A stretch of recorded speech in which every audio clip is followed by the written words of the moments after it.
You're listening to the Hustled Up Podcast. I'm Laura Natoli. And I'm Holly Silva, and we are best friends since birth turned multi-passionate entrepreneurs and co-owners of Chores and More, a successful service-based business where everybody is treated like a best friend. Welcome to our show where tactical business education meets fun and real conversations about this wild journey called life. Get ready to be inspired. Grab your headphones, turn up the volume, and let's hustle up.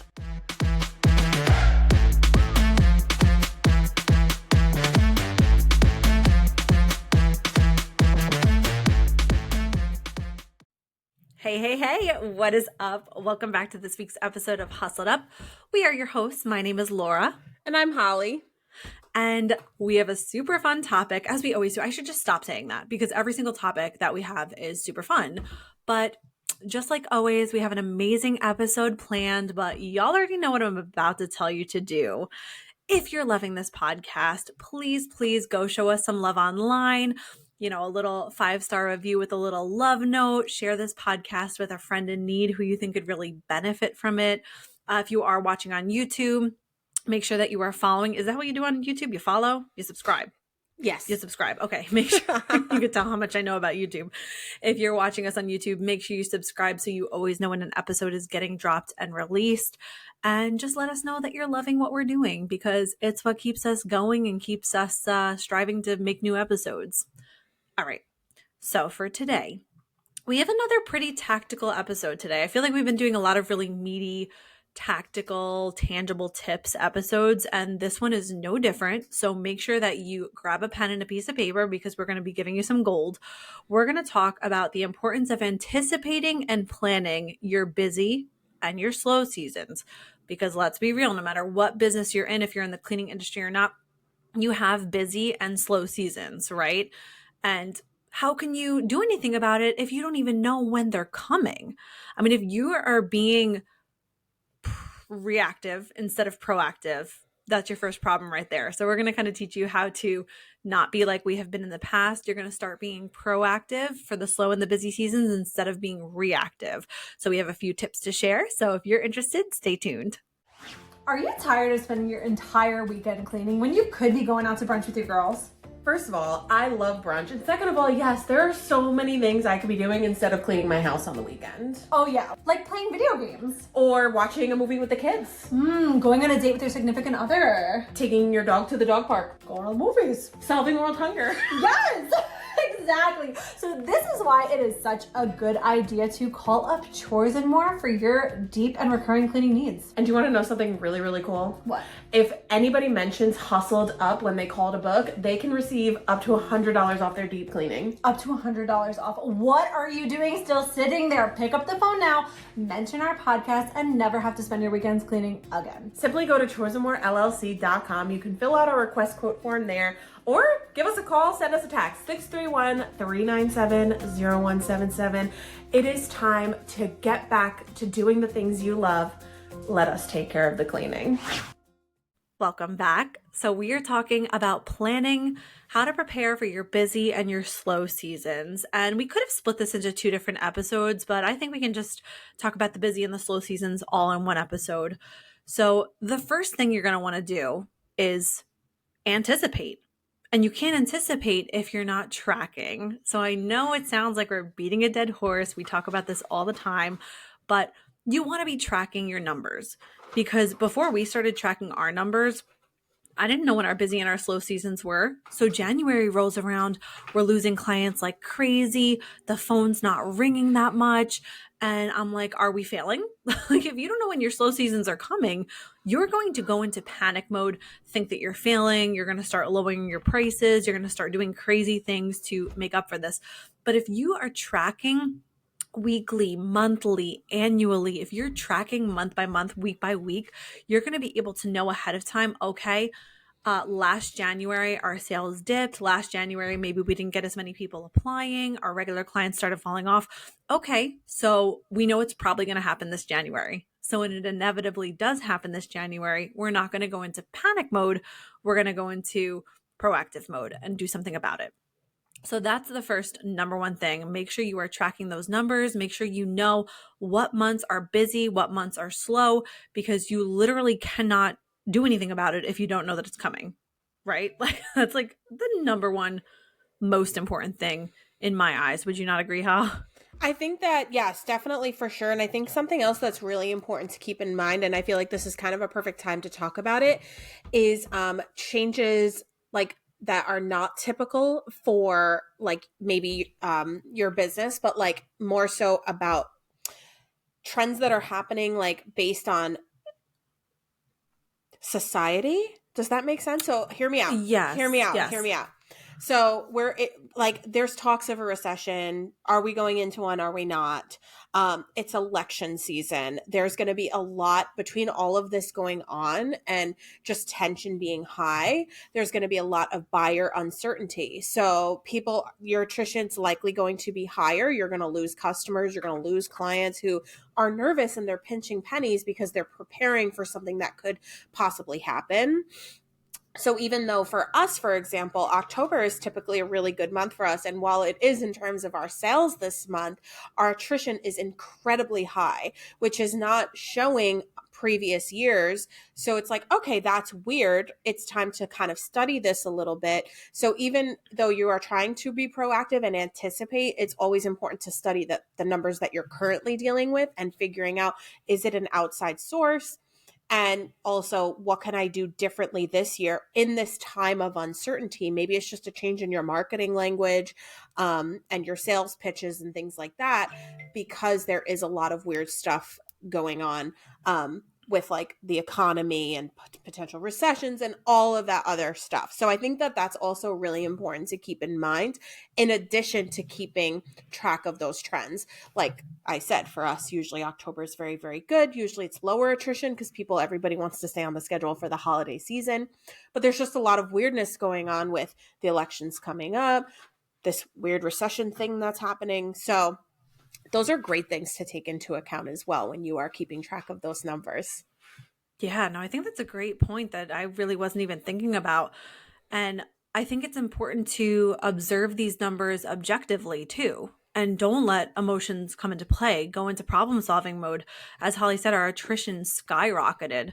And we know that that's not normal for October. But instead of going into freak out mode, oh my goodness, we must be doing something wrong, we're able to objectively look at the numbers, figure out maybe why it's happening, and go into problem solving mode and figure out how you're going to solve this.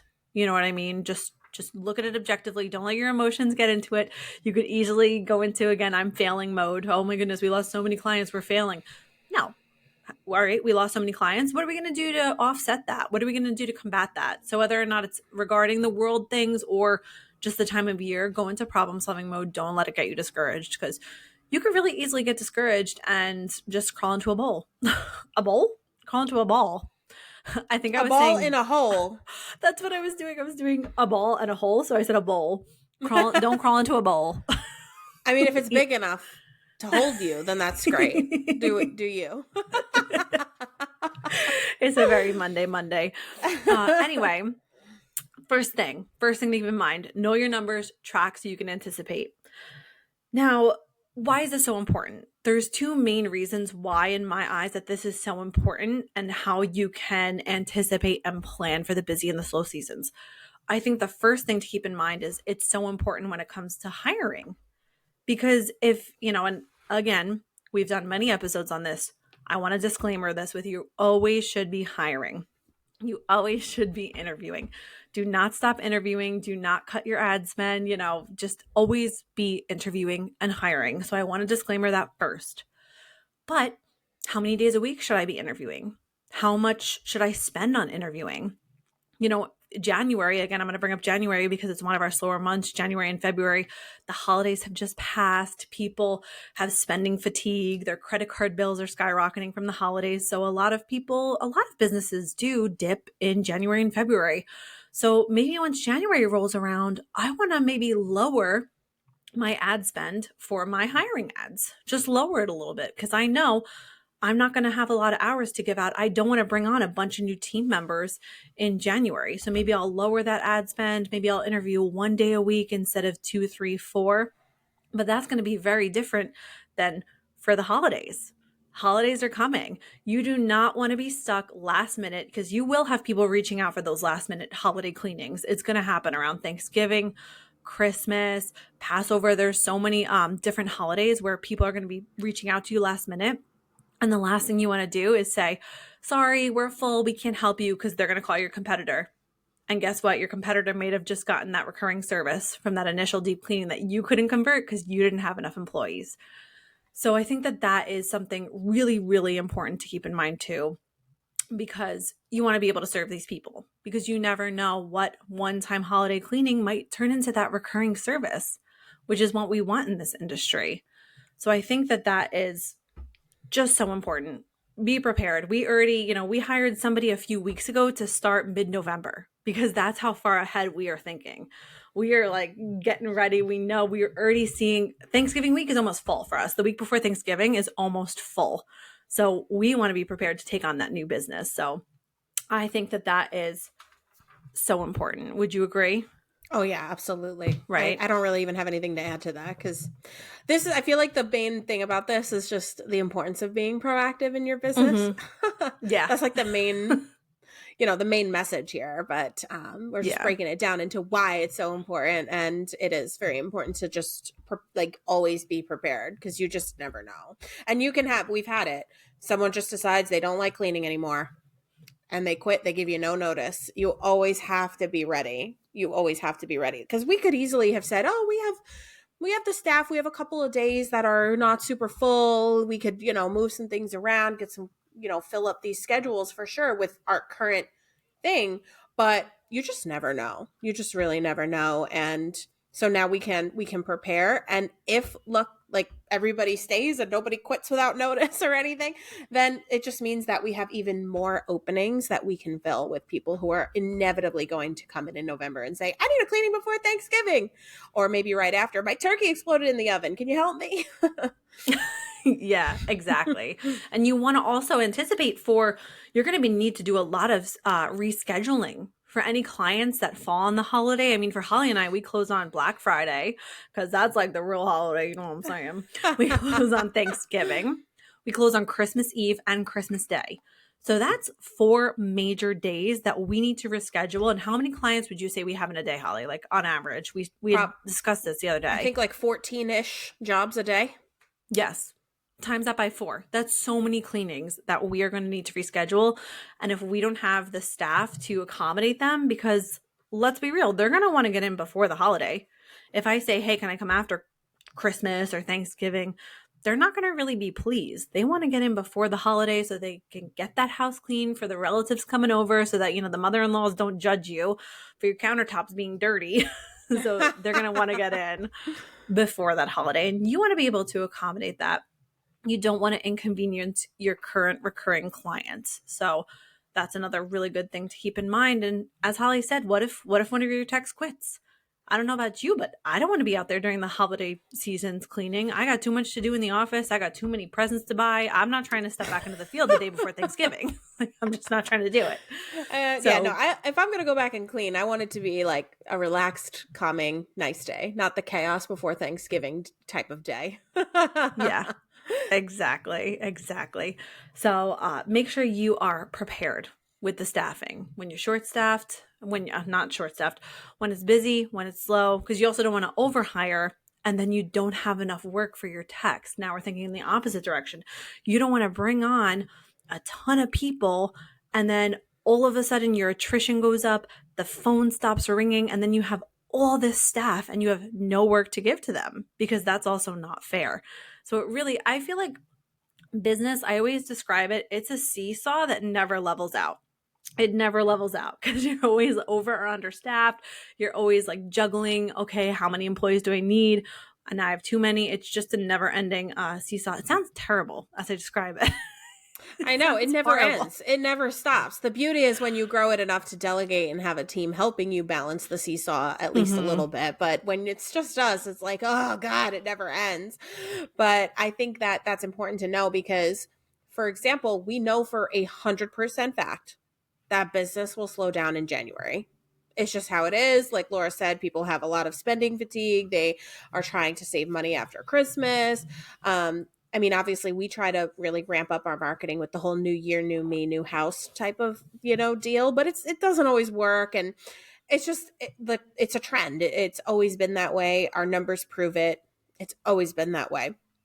So it would be easy to hire like 2 or 3 people to help us during the holidays, but it's probably better to, hire one person, maybe a second, depending on if we have anybody really good walk through the door that we absolutely love. And then we don't have to worry about trying to fill too many schedules, once January comes around for that inevitable slow season that we know of. Yeah, exactly. You got to be thinking ahead because, you want to hire more for the holidays, but you don't want to overhire because you have to be thinking about the next at least 3 months. I think you always have to be thinking about the next 3 months and how they're going to be and how they're going to go. Mm-hmm. So you need to always think ahead. All right. So employees aside, the other really important thing that we do a lot is know when should I be running my sales? Because if you're just running sales willy-nilly with no game plan, I mean, we map it out for the year. We decide, okay, we always run at least one really, really big sale. We always run at least where we offer like up to $150 off of a deep cleaning. It's huge. It's huge. So we plan that out in the beginning of the year. When are we going to run that? Last year, we ran it in October, and that was before we really knew. October is when it kind of starts getting busy. October is when people start to think about that holiday cleaning, so it's going to be a little busy. So this year, we pushed that big sale back to school season, and we tried that because a lot of people get really busy around the school season, and you would think it would make them come back into our schedules, but a lot of people do end up dropping off for back to school season. So we ran this sale in September to get our schedule full. Maybe next year we'll do it at a different time. It's just trial and error and anticipating when you should run your sales. We're not going to run a huge discount off of deep cleanings in December because that would just be so silly. We know we're going to get people calling us in December. I mean, maybe we'll do some kind of holiday special, but we're not going to do some crazy huge discount off when we're anticipating that the phones are going to ring without that huge sale. You get what I'm saying? You want to plan those big sales out, but you also want to plan your smaller sales. You want to plan, how can I get that phone to ring in January? We're already coming up with a lot of things on the back end to come fully prepared into the new year with partial cleanings, discounted cleanings. We're already coming up with all of this stuff now because, again, you want to think at least 3 months out.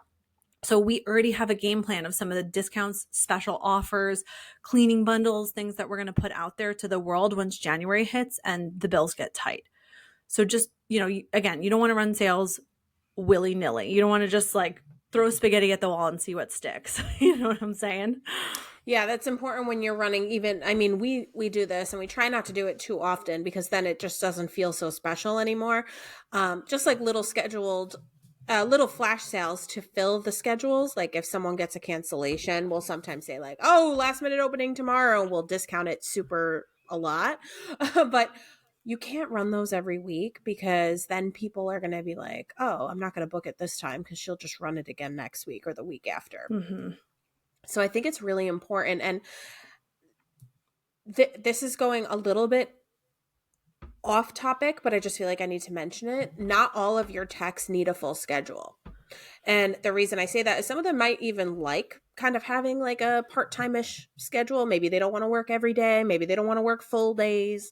You can just offer like unpaid time off to your techs if ever you have a gap. Some of our clients just take it. They love it. Not clients, our employees take it. They just love it. They'll say, oh yeah, I actually wanted to get this done anyway, so that's fine. I'll take the day off. And it ends up working out. So you don't always have to stress about filling schedules. And you also want to take into account, like, do they deserve to have a full schedule? What, are they reliable? Are they calling out a lot? Then you don't really have to stress about filling their schedules as much. Do they even act like they want to work? Are they taking extra work when you need them? If they're not, then you don't really need to stress about filling their schedules. So that helps you balance out that seesaw that Laura mentioned a little bit, and plan those sales accordingly. I'm not going to run a flash sale for somebody who doesn't really show me that they care to be at work, or somebody who hasn't asked for more hours, somebody who's calling out sick a lot, somebody who is getting complaints on the job more than they should be getting them, things like that. I'm not going to run a flash sale for that person. But if one of my like A players, my rock stars, who's showing up every day and never calling out and asking to be full-time, and they want 40 hours and, all of that. If they get a cancellation, yeah, I'm going to panic a little bit. Yeah. And we do. that's what I reserve the sales for. I'm not running sales for the other employees who just don't really care to have the hours anyway.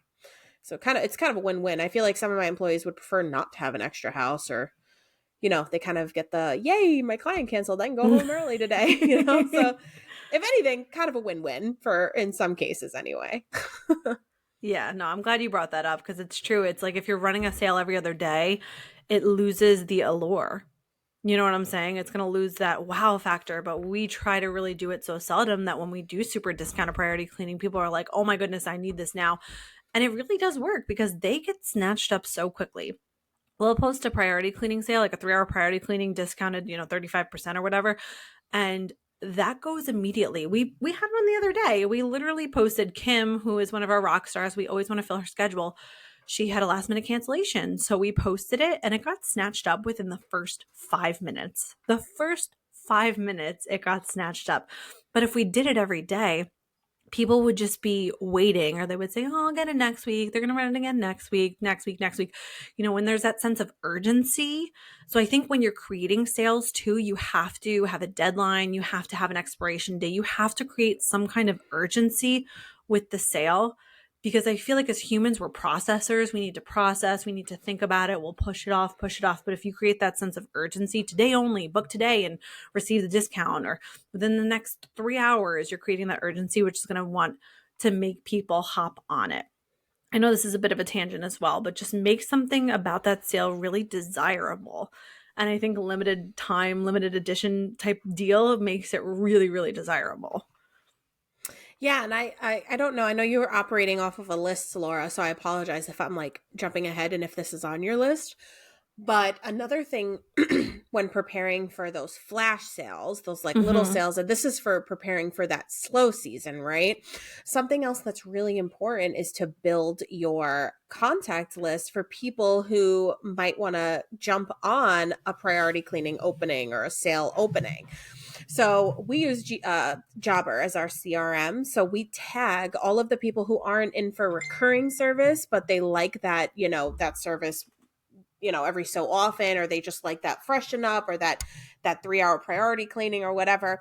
We have them tagged. I think we literally just tag them sale, and we open up that list. And whenever we have a gap, we open up that list and we just start texting, emailing everybody on that list. Hey, I wanted to text this to you before I post it on social media. I got the best news. I have an opening with one of my best techs, and it's for tomorrow at this time. Let me know if you want it. Otherwise, I'll go post it to social media. And that's also creating an even bigger sense of urgency for those clients, because they're like, oh, if they don't, they're going to put that on. They're going to put that on social media. Somebody's going to snatch it. I have to get it right now before everybody else sees it. So in a lot of cases, they'll just be like, I'll take it. And it's the easiest way. But again, you don't want to be texting these people every week, asking them to, do that. So we try to limit it. I personally try to limit it to either every month or every 2 months. If I have to do it after a month, I'll do it if I absolutely must. But 2 months for me is better, because these people don't really want monthly service, but they don't want to be forgotten either. And they, like, half of these people that I'm messaging, they don't really even message us and say, oh, I need a cleaning. It's out of their brain. They're busy. They're working. They're doing their own thing. But they love when we contact them, offering them the sales. So start building that email list. Save the names of your leads. Everybody that you do a one-time cleaning for, save that information. Even if you do a deep initial cleaning and they don't move forward with recurring, as long as like everything ended on a good note, we will reach out to them again. Even if they don't want to move forward, maybe it's not in the budget for them, or they just moved in and they cleaned themselves, like that kind of stuff, they still might take you up on it. And they kind of forget sometimes that like we exist. So it's really important to just be like, oh, hey, we're still here. We have an opening. We're discounting it. And it's not even like you have to discount it a lot. I'll take like 10% off sometimes, and they'll be like, well, it's better than full price. Yeah, it's tomorrow. Yeah, all right, I'll take it. So you just got to be really strategic with your sales, with your email list, who you're going to reach out to. Just make sure you keep records of everybody. And if your CRM allows tagging or like keeping a specific list for that, then even better, because we can just literally go to the tag and go right down the list, and it's like beautiful. Yeah, that's so smart. You could even do it with your old clients too. Don't forget about them, your old clients, which you should be keeping a list of, which clients dropped you. Why did they drop you? Was it because of quality, or was it because their husband got laid off? Was it financial? Keep a detailed list about that, and don't be afraid to reach out to them and offer them sales and discounts too when you need to fill schedule during the slower seasons. I mean, we've done plenty of return to service sales where we will literally offer our old clients a chance to return to their weekly, biweekly, or monthly service without the cost of an initial cleaning. So essentially, we're going to send the text for longer because you always need a longer, deeper cleaning that first visit, but we're going to waive that initial cleaning fee. That's a couple $100s. You can jump right in for that biweekly service. So that's another great thing. I mean, if they didn't drop you due to quality issues, if they're not on your do not contact list, don't be afraid to reach out to them, because it could be like Holly said, they're just not thinking about it. People are so busy. You're not always on the forefront of their mind. But once you do reach out to them, they're like, oh yeah, you know what? This place could use a cleaning. I mean, we had that the other day. Somebody literally, we reached out to see if they wanted a discounted cleaning. And they're like, you know what? I was just looking around my house thinking, ew. That's what she said. And I should call Tourism more. But then she got busy. Yeah, she was like, I was looking around and I thought, ew. So she took us up on it. So just, we say it all the time. You have not because you ask not. Mm-hmm. And don't be afraid. I mean, we will text or email 20 people, 30 people. If one person got back to me, I'm taking that as a win because I just filled that spot in the schedule. Yeah. So and don't let your inner introvert come out. Like, just send the message. I feel like some people feel like, oh, I'm like annoying them. Just annoy them. Just annoy them. Yeah, it's better. If they really don't want to hear from you, they'll tell you. They'll tell you. They'll say, "Can you take me off your mailing list?" Or they'll unsubscribe from the email. They'll block you. They'll block you. They'll block your number. We'll never know. We'll just keep texting them 10 years down the line. Hey, it's been 10 years since your last cleaning. The numbers, the texts are just floating in cyberspace somewhere. I mean, you never know. But yeah, I think that I feel like that's an important thing to say, because I feel like we're all a little introverted in our own way, or like, I know I am. Like, I want to gag at the thought of following up with somebody. Never. But, I do it because it's just better. And in some cases, like even today, I unfortunately had somebody who say, oh, like, I don't want to move forward with this. Like, I was trying to actually get her on monthly service. And it was after 3 tries. And after that 3rd try, I was like, if you don't want me to text you anymore, I really won't, but I need to know. Otherwise, I'm going to keep texting you. So, like, don't be afraid to, and sometimes you'll lose, but sometimes you'll win. I get that all the time too, where someone's like, oh, perfect. I thank you. Laura gets it too. Thank you so much for following up. I completely forgot. Mm-hmm. Yeah, I know that's kind of going, I know that kind of goes on a tangent, but this is like, again, prepping for that slow season. Follow up, text them multiple times, call them, email them, slide into every single inbox that they gave you. Yeah. And, that's important, I feel like, to note in this. I don't even think that's going off on a tangent, because it's true. You kind of got to build that thicker skin. If you want that schedule full during slow season, you can either accept defeat and just say, okay, January and February are slow. I'm just going to deal with it. We're not going to make money. No. And then lose some of your A players in the process because they want hours and you can't give them hours. Exactly. It's not just about your income. It's about your employees' income. So if you don't want to lose those A players who are rock stars, you better do those uncomfy things to fill their schedule. So you could just accept defeat and say, you know what, January is always slow. Or you can say, and again, it just goes back to being proactive. Okay, January is our slow season. What can we do to make sure it's not our slow season? And that does involve doing some uncomfy things like following up with somebody for the 5th time. Because maybe on that 5th time, they will say yes. It's not always a no. When people don't answer, and that's what I've really had to learn over the past years, because I've become pretty relentless with my follow-ups. And Holly laughs at me because she's like, you're crazy. I'm so introverted. I'm so introverted. I'm like, girl, they don't want you. She's like, you never know. I was like, she will not stop until they say, do not contact me anymore. Literally. I remember I did that with one of our best weekly clients. We have an amazing weekly client. And I had to follow up with him like 6 times even to get him on the phone to quote him. And now I'm so happy that I did. And he was like, oh, I'm so sorry. I got busy. Thanks for following up.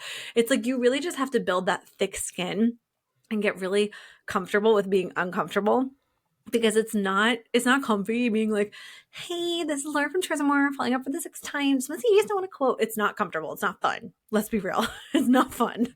But do I want to lose my rock stars in January? No. So I'm going to do the uncomfortable thing, and you need to start learning to do the uncomfortable thing too. And this is not on my list, actually. I hit all the important points that I wanted to cover, but I also just wanted to mention, get creative. Think outside the box. What can you do that people aren't doing? I'm going to share something here actually that we plan to do, mostly to hold us accountable so that we actually do it. What's something that nobody, Holly's like, what are you about to say? What's something that nobody in our industry is doing that we can do to pull people in for the holiday season? Make a funny infomercial. So Holly and I have some things up our little sleeves. We're going to be making some funny infomercials to try to sell cleanings around the holiday. Think outside the box. That's so goofy. Who's doing that? Who's going to advise you to do that? Probably nobody, but we're going to do it because it's something that nobody's doing. So really get creative. What can you do that maybe you excel at, or that's in your niche that you can do that nobody else is doing, that's going to pull those clients in during the slow seasons? Think about it. Do a brain dump. If you have a business partner, meet up with your business partner and brain dump. Just throw stupid ideas at each other until something finally sticks. So think outside the box. I know that's very vague advice, but think outside the box. Right? Yeah. Absolutely. I really don't have anything else. So if you have nothing else to add, I can do a quick recap and we can hop on out of here. Yeah, no, I think we definitely, so I probably have more stuff somewhere in the back of my noggin, but just like, those are some really great main points, especially as we enter the holiday season. And now, like your busy season's coming up, and then unfortunately right after that comes in, at least in our industry, like a slower season. So we've kind of given you some ideas on how you can prepare and be ready for what's to come. So I have nothing else. You did great. Awesome. Thank you. We could definitely do more episodes, or more specific episodes about some more tips to do for each, like when you're slow versus when you're busy. We can definitely break that down more, but I just wanted to do a general, things to keep in mind. So just to quickly recap, the 3 main things, in my opinion, is to first and foremost, most important, know when your busy and your slow seasons are. For us, the summer too, the summer can be really slow. People are going on cancellations. The skips are out of control over the summer. And if you're not prepared for that, you're going to pull your hair out. Last minute skips are the freaking bane of our existence. So you want to be prepared. So know you're busy in your slow seasons. The only way you're going to be really able to keep track and monitor this is to track your numbers, track everything, write it down, make a spreadsheet, print it on a piece of paper, write down and track your numbers so that you can anticipate. The second thing, make sure you're keeping in mind how you're staffing your company when you're busy and you're slow. Don't bring on 1 million new employees in your slow season and then your great A players have no work. Also, for the holidays, make sure you're bringing on new people so you don't have to give your competitor all those new clients that want holiday cleanings. And lastly, know when to run sales. When should you run sales? How often should you run sales? Be strategic in how you run sales. And don't be afraid to bother people. And that's all I got. Don't assume, because you know what happens. You make a donkey out of you and me. Indeed. Don't make yourself a donkey. All right. Well, this was so much fun. I hope that this was helpful. As always, we're needy. Please let us know if this was helpful. I really hope that we can have some more guests on soon. If you're interested in being a guest on this podcast, go fill out the application on our website. We would love to have you. We have some people actually that did fill out that application we have to reach out to, just while I'm thinking about it. We do? Fantastic. Yeah, Didn't even know that. That's great. We gotta get some people on here. So That's if great. you are interested in being a guest, reach out to us. We can send you a link to that application, or slide into our DMs. You could also always send us an email at hustleduppodcast@gmail.com and go follow us on Instagram at hustleduppodcast. I did it right that time. You right? did it right that time. And if you Okay. want to find the application yourself, it's at hustleduppodcast.com, and you'll see it says be a guest, I think, or something at the top. Yeah, I think it says like be our guest. Very Beauty and the Yeah. Beast. Very Beauty and the Beast of me. Yeah, absolutely. Awesome. Well, this was so much fun. And also don't forget to go check us out on our personal social medias. I'm Laura Anatoli on everything. We are at Chores and More on Instagram and TikTok for the business page. And Holly, I don't know what you are anymore. I Links never are know. below. Links Links are are below. Links are below. Mhm. Are you going to ever settle on one thing? Well, Or I just- think I'm just Holly Ann Silva everywhere, but Instagram, Holly Ann Silva's taken, so I just have to figure out what I want to do with that. We have to bribe her. We have Dang to it. reach out to her and bribe her. I know, but I don't think it's going to work. She's like a musician or something. Darn it. I know. So All she's, right. she's got the real estate, but I got everything else, I think. I hope. Good. Links are below. All right. Well, this is so much fun. Thank you for being here this week. And as always, have an incredible week, and we'll see you next time.